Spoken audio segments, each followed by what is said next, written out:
Hello everyone and welcome to Uncharted Parenting, a podcast brought to you by Encounter Youth. Parenting is one wild adventure. It's full of twists, turns and plenty of uncharted territory. But don't worry, you're not navigating it alone. We're here with you. And each episode here on the pod, we dive into some real conversations, expert insights from some amazing professionals from various fields, and honest stories to help you find your way in this parenting journey. I'm your host, Louis, the Education and Parent Coordinator at Encounter Youth. Before joining the team here, I enjoyed 9 years serving as a police officer in the South Australian Police, but most importantly, I'm the proud dad of 2 boys. Welcome to Uncharted Parenting because, let's be honest, no one really has a map for this journey. Let's dive in. Okay, so welcome to another episode of Uncharted Parenting. Today we have a really special guest in with us. So we have Dr Andrew Scholefield here with us. So thank you for joining us, Andrew. But before we dive into everything, our corner of the drug education, what we want to do first is I want really to introduce you to our audience. So can you just give us a little bit of a rundown, a bit of a background on yourself, please? Yeah, so my name's Andrew Scholefield. I worked with Encounter Youth for about 8.5 years in the Alcohol and Other Drug Education program, but prior to that, I did my PhD in biology and through that was able to really bring a basis in research and some of those knowledge areas and try and develop some of the research capabilities and the evaluation into the education program and across Encounter Youth, which was a real privilege to be able to do that. Yeah, it's sort of pioneer program, I guess, so to speak. So I was just last week in a school speaking about, and had this podcast episode in mind, and I was thinking, oh yeah, I'm speaking to Andrew next week. I think he's really pioneered to some of the stuff that I'm actually talking about. So no, it is really a blessing to have you on the podcast, mate. No, thank you for having me. Appreciate it. Thank you for joining us. So I guess sort of where I want to start, Andrew, is can you just we'll just briefly go into sort of what your doctorate was a little bit about, and then we'll sort of unpack. We'll probably start with brain development because I find that there's a little bit of somewhat of a gap there between, we go into schools and we speak to young people about brain development, but sometimes we find that there's a little bit of a gap in understanding there between what a parent might understand absolutely. in terms of brain development and sort of where a young person might be coming from when it comes to that. So yeah. Okay, so my PhD wasn't in an alcohol and other drug field. So my PhD, I did marine biology as my undergrad and honours in there. And then I went into biochemistry and molecular biology in my PhD. And so I worked with fish. So I in a fairly large industry in South Australia in bluefin tuna. So I was doing some investigations into metabolism in bluefin tuna, how they metabolize dietary fat, and the long-term goal of this research was to look at whether we could substitute different oils in their feeds without affecting the quality of the product that resulted. Turns out we can't. So we showed fairly comprehensively that the substitutions would definitely impact the quality of the product at the end, but like a lot of science, we found one very, very clear way that didn't work. Leave it to somebody else to develop the new way. Yeah, for sure. That sounds very interesting. And you're a dad as well, Andrew? Yeah, so I've got two kids in primary school, and son and a daughter, and they keep me very much on my toes, absolutely. So they're in primary school, so I haven't had the privilege of parenting a young person through those teenage years yet. Plenty of time to come. So that's still waiting for me at the moment. And so when we talk about parenting and the resources that I developed for Encounter Youth in terms of parenting, were very much based on the research and what's been published out there. So it wasn't coming from personal experience. And so this is something that I'd always say to parents whenever we went through this is coming from a research perspective. Ultimately, how that actually plays out, they are the expert on their young person. So we kind of need both here. And I think the place that we come from is we can actually bring that research because nobody has the time to unpack every aspect of every area of life. And so if we can go, this is what the research says around alcohol and other drugs with parenting and young people. You then, as a parent, are able to take that and go, what's going to work for our family and our values and our young people in their specific areas. I guess there's no one-size-fits-all approach, is there? No, absolutely not. And every young person has different needs, different behaviours, different ways that they're going to navigate this area of life.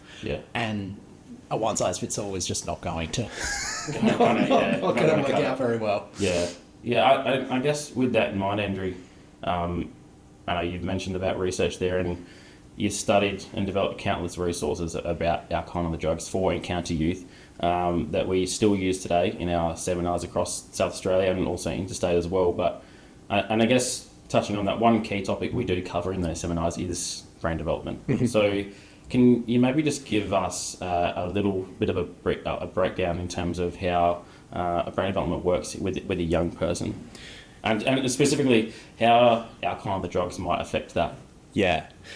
So for for me, growing up, and for a lot of the parents we speak to, we heard this concept, alcohol kills brain cells, and that was kind of the extent of how alcohol impacted the brain. But we've got a much broader understanding of how the brain develops now. And if you track development through the first 30 years of a person's life, it's pretty remarkable. So the first stages, you basically get this explosion of neuron development. So the number of neurons peaks in early childhood, and so just before primary school. And so that's when basically those initial connections are being made. And so those first years are just basically trying to make as many connections as possible. And then throughout primary school into early adolescence, it starts to shift a little bit towards the more dominant process becomes this process known as pruning, where the pathways that are used become stronger and the pathways that are not used become weaker and can get pruned out entirely. Now this process, it happens in one way in primary school, but then it enters a different stage in adolescence. You get the onset of puberty and hormonal influx and all of that. And the way I describe this to a lot of parents, young people, is basically up until that stage, there's a lot of skills, a lot of things that a person's been learning in how to navigate life, and they're putting all this stuff on the table. And then puberty hits, hormones come into the room, and they just walk in and flip that table. That's a good analogy, actually, And throughout adolescence, a young person is actually working out, what things do I then put back on the table for myself? Because that's when a young person really starts to establish their independence. And it's a scary time for parents because their young person is actually starting to push back on that.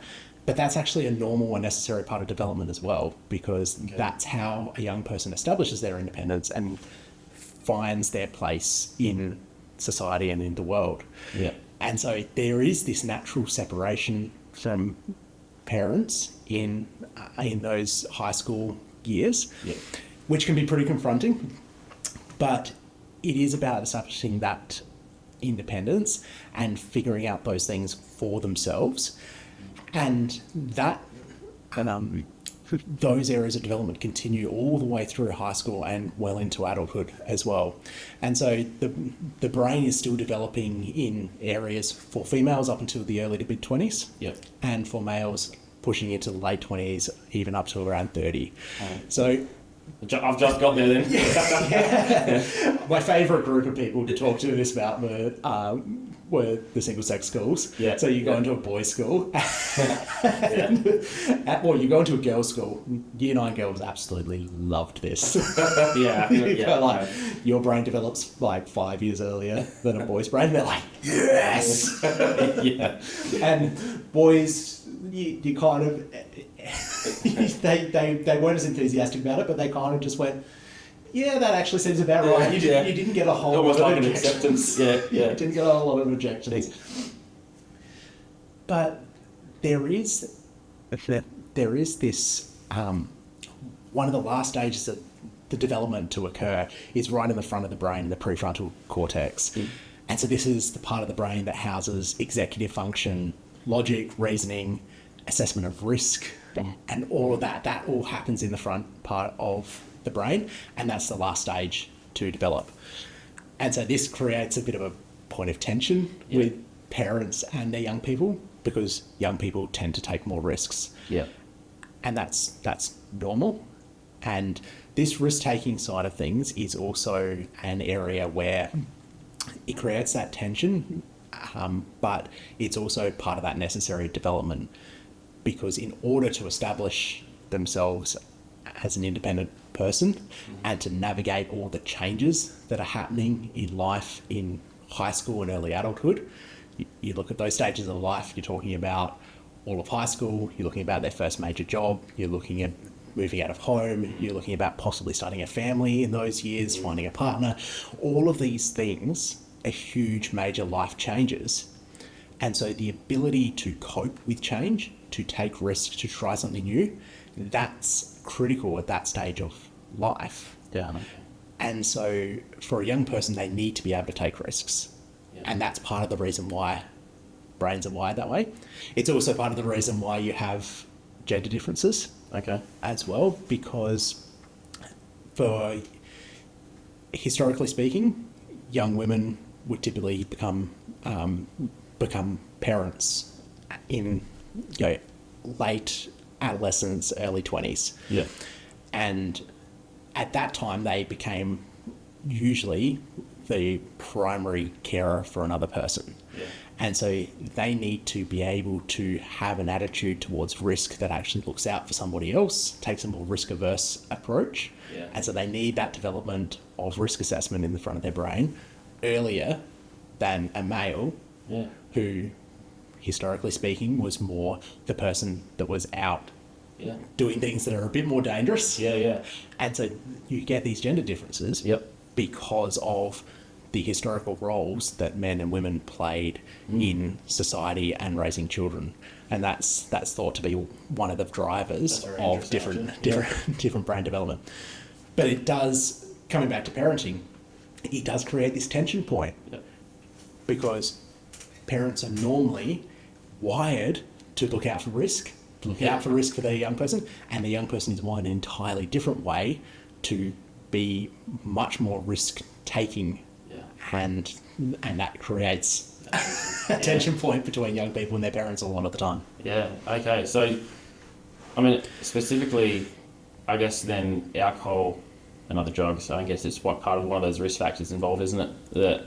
That, maybe as I think back to my early adolescence, and I'm thinking, maybe I probably took a few risks in my early adolescence as well, and probably alcohol and other drugs is part of one of those risks and part of our culture as well in Australia, isn't it? And absolutely, it's, we're surrounded by it, seen on TV, movies, part of our culture in Australia. So it's, I guess, one of those topics that, I mean, yes, we speak about it a lot here in Encounter Youth.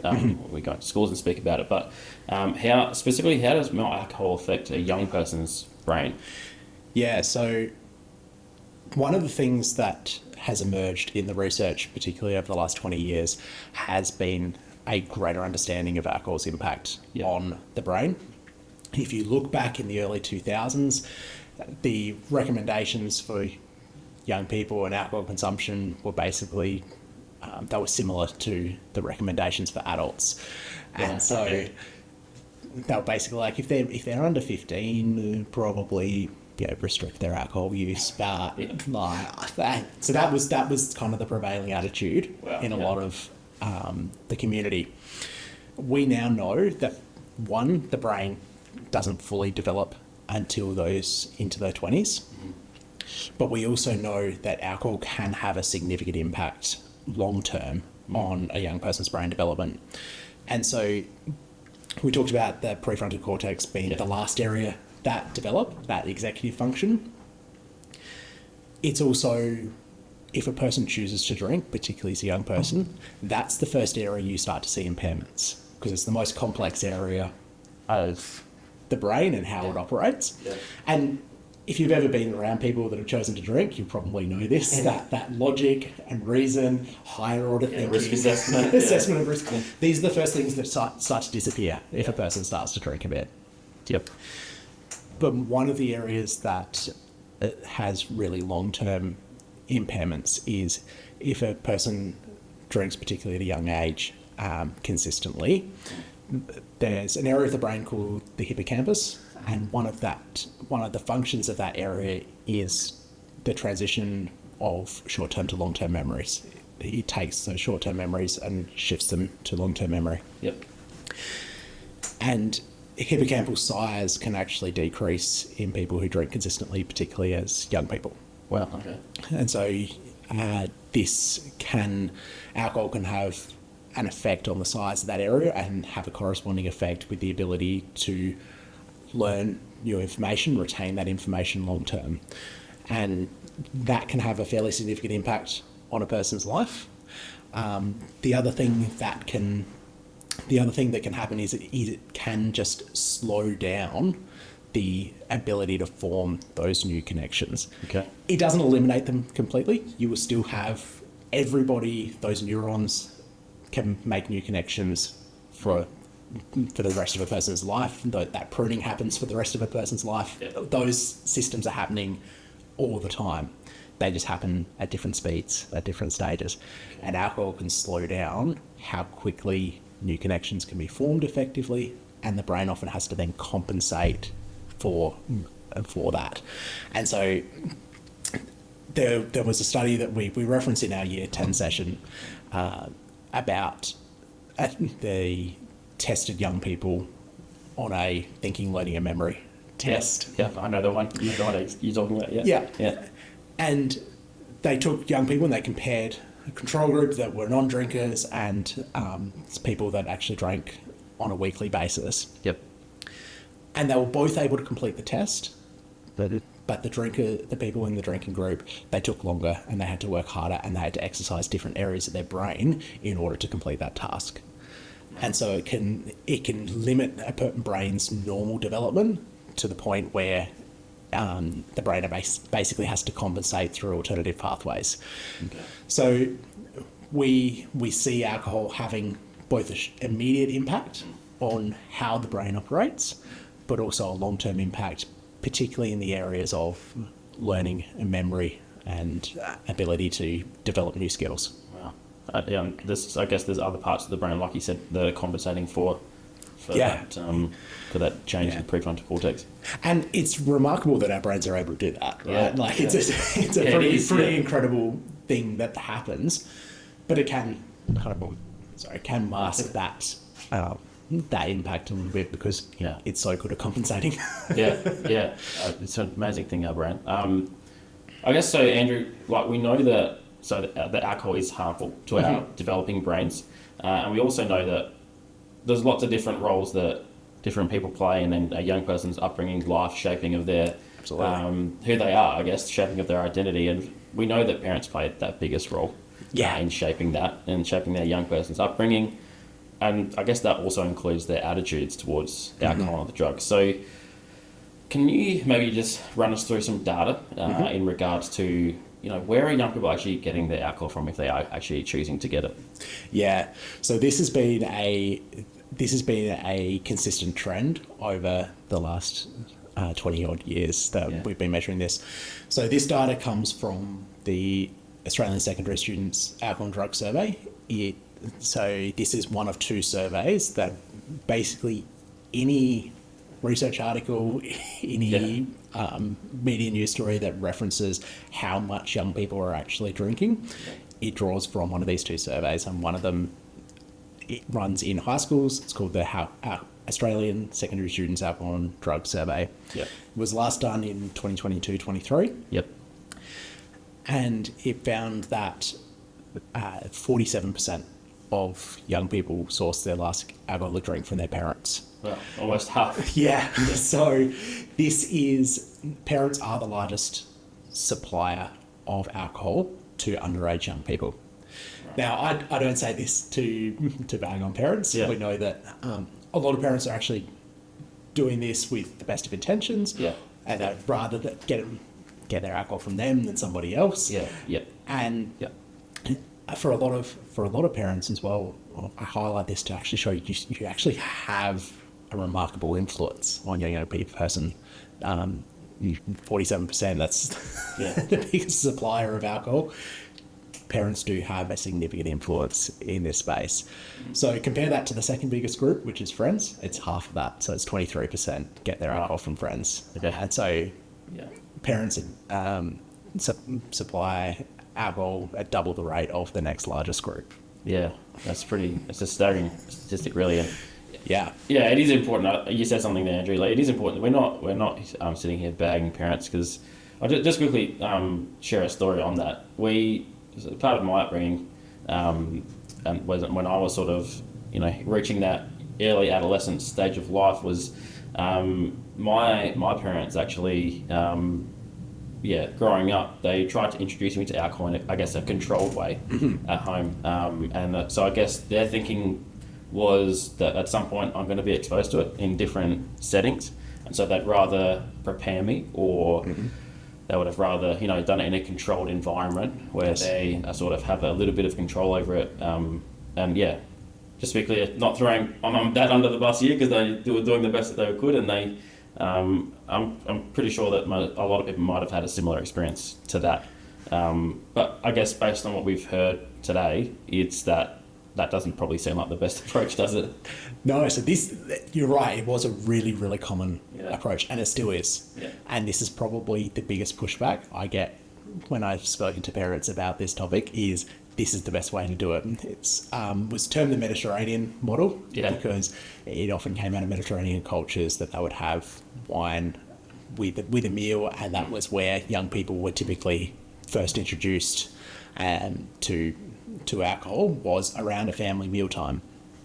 And they saw in those cultures, they saw lower rates of alcohol misuse later in life, and there was an assumption that was actually because of how it was introduced. Right. What we've now seen over the course of research in a long time is that's actually not what actually drives lower rates of alcohol use later in life. And the best study on this, there's a huge study that's happened in Australia over the last 15 years. It started in 2010. Yeah. And that's called, I'll just make sure that I get the name right here for, it's the Australian Parental Supply of Alcohol Longitudinal Study. They're not great with names, are they? I mean, this is research for you. They have to make it sound technical enough just to be important enough to get funded. But this study, it was actually a fantastic study. It worked really comprehensively, followed young people and their families for over the course of 12 years, looking at their attitudes towards alcohol, how alcohol was introduced, what the long-term outcomes were as a result of those different attitudes and behaviours. And what they actually found was restricting alcohol was the biggest predictor of reduced alcohol use and problematic alcohol use later in life. Okay. Those families that introduced alcohol earlier, their young people were more likely to start drinking earlier, to drink more when they did, and to have more issues with alcohol in early adulthood. And so now this Mediterranean model, it was considered kind of the gold standard for a really long time, and there were researchers in the alcohol and other drug field in the early 2000s that were like, this is the best way to do it. Well, because it made sense. It made sense logically, but what they, I don't think, understood at the time that has emerged is how powerful normalising certain behaviours is. And for young people, if you normalise a certain behaviour and make that kind of an assumed norm, it increases the acceptability of that, and it means that they're more likely to engage in that behaviour. And over time, with alcohol, particularly in Australian culture, when we associate this with celebrations, with events with friends, with sport and social outings and things like that, you combine those norms and that social pressure to drink, and you can result in some really poor outcomes for young people drinking quite heavily. Yeah. And so what the research actually says is delaying is the best method. Restricting alcohol until a young person is 18. Yeah. And basically normalizing the non-use of alcohol. Yeah. Having that be the norm, and then if they choose to, at that point, then equipping them with the knowledge and the skills to navigate that safely. The other thing I would say on that is just because a young person isn't drinking doesn't mean that they don't need to be informed and educated around how alcohol impacts themselves or others. Yeah. So we would speak to high school students from the start of high school all the way through about alcohol and its impacts, because even if a person's not drinking, they're probably going to be seeing friends that are. Yeah. Yeah. And so knowing how alcohol impacts a person, the things to look out for, and how to support their friends, that's a role that parents can really provide that influence, provide that support, and equip their young person to navigate this area really effectively. That's going to pay a lot better dividends than that early introduction. Yeah. I guess this from what I understand about parenting adolescents, it's that normally, and even now, if in my own life, I would be happy to be an excuse for my son or daughter. Absolutely. As a parent, so sometimes I guess for a young person navigating, like you said about peer pressure in those social environments, it can be quite tricky. Yes. And so I think as parents, we're happy to be those excuses, I think. And that's a great strategy. A lot of parents, that was one strategy that we do recommend in our sessions. Yeah. Then to be that excuse, to go, I can't, my mum would kill me. Yeah. Right? Yeah. The other thing is that's come into place. Every state and territory in Australia now has what are called secondary supply laws that restrict the ability to supply alcohol to a person who's underage. And so the wording's slightly different for the different states. Yeah. But basically what secondary supply is, you cannot give alcohol to a young person unless you have their parents' permission at a minimum. Some states it actually can only be supplied by the parents or caregivers. Yeah. But at the very least you need parents' permission and you need responsible supervision of a young person. And so that's on private property, so this is in people's homes we're talking about. So this is not in the public or licensed premises. So this is when that first exposure kind of thing. Yeah. So a lot of parents that I've spoken to will talk to the young person and say, actually, one, my parents would kill me. Two, it's actually illegal. Yeah. Because my parents haven't actually said I could, and I'm not comfortable doing that. And having that bar of this is actually illegal, it's something that gives a young person a lot more. It gives it weight, doesn't it? Credibility and weight. Yeah. Yes, to go, I can't do that, and it gives them the tools to stand up to that pressure. And so that's one that I think is a really good one for parents to equip their young people with. I guess that sort of leads me on to sort of my last question for you, Andrew. You've been really generous with your time, so I thank you for that. No worries. So speaking about those conversations to have with your young person about alcohol, other drugs, and how to approach those topics, is there a framework or is there a way in which a parent should approach that with their young person, do you think? Yeah, so like many topics that are sensitive with parenting and with young people, it's best to have many conversations. Have conversations regularly, have them often, and have this be a normal thing that you talk about. Yeah. I'd encourage parents to ask the opinion of their young person. Yeah. Parents, young people now are navigating an entirely different world than when these parents were young people. Social media, that's the biggest one, isn't it? We'll probably do a whole other podcast just on social media. Yes. So it's an entirely different world. They're exposed to different pressures, different environments, different things. Yeah. And so, and parents, I would just encourage you, you don't have to be an expert on all of those worlds. Yeah. Yeah. This is the beauty of having it be a conversation, because a young person can actually talk about the world that they're in. And as parents, the same skills, they're going to need, the skills are going to look different, but the skills to actually identify choices that line up with a young person's values, the confidence to actually communicate those choices effectively, and the ability to stand up to those different pressures, identify them, and actually then realize, how do I actually stand up from what I want to do in those times. And those skills are where parents can really equip their young people. A few other things that are really helpful from the research: having specific rules in families around alcohol.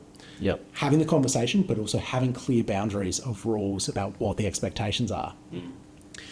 As parents, if I can say one behaviour not to do is supply your young person with alcohol. Yep. The research on that as well is that if parents supply their young person with alcohol when they go out to a party, statistically speaking, they do not change the amount of alcohol that they get from other people at that party because their parents supply. So you're basically adding on to the alcohol that they would normally. Because we know they might have sourced it from friends as well. So the average number of standard drinks that a parent would supply is somewhere between 2 and 4. Yeah. And the average number of drinks that a young person would drink at a party without parental supply is around 3 to 4. Yeah. With parental supply is 6 to 8. Wow. So it basically you're doubling by supplying alcohol in that context. You typically double the amount of alcohol that young person needs. So having the alcohol specific rules, not supplying alcohol, and having conversations clearly and often, having those open lines of communication. And the final thing I would say is be the safety net, be the out for a young person. My favourite strategy that I heard from a parent, great story. He had this parent, it was a dad, and he said, I have a standing understanding with my children, and I call it no questions asked yet. Yep. Yeah. And he's like, if you're out somewhere, you're out at a party, something's happening, you're not comfortable, and you need me to come pick you up, you message me and I will be there, no questions asked yet. So I'll be there, I'll pick you up, I'll get you home, I'll get you safe. The next day, we'll then have the conversation about what went on, what actually happened, what can we actually do here. But at that moment, I won't ask any questions. I'll just look after you, make sure you get safe. And I think that's a really good strategy to communicate and to have with our young people, because it shows what we value. It shows that we value them first and foremost, and then we can develop the skills later once we're actually in the space where you can be safe and looked after. Being that safe space for them to know that whatever happens, that they can call you. Yeah, absolutely. And I think as most parents listening to this would want to be that. So so that's really great strategy. So Andrew, I just want to thank you for your time. Not a problem. Thank you for what you've done for not only Encounter Youth, but for parents and for young people actually across South Australia, because you've developed some really amazing resources, ones that we're still using now as we go and speak to young people in secondary schools across the state. So you're an incredibly learned and a generous individual. So thank you so much for coming on the podcast today and sharing some of that knowledge and insight with us and with parents across the state as well. So thank you very much. No, thank you very much for having me and for your generous description. I appreciate that. Thanks, Andrew. Thank you. Well, that's it for today's episode of Uncharted Parenting. As always, thank you so much for tuning in. We really hope you enjoyed this episode. We'd love to hear from all of our listeners, so if you have any questions that you would like us to answer here on the podcast, we want to hear directly from you. Send those questions in to us and we will be answering them right here on the pod. Please send them in to inquiry@encounteryouth.com.au. That's inquiry@encounteryouth.com.au. Remember, wherever you listen to your podcast, give us a follow, subscribe, send us a review, send in those questions by the bucket load, and remember, there is no map for parenting. You enter uncharted waters every single day, but there is a way forward. You're doing an amazing job already, and we're with you on that journey. We have some more amazing episodes coming your way very soon, but until next time, goodbye for now.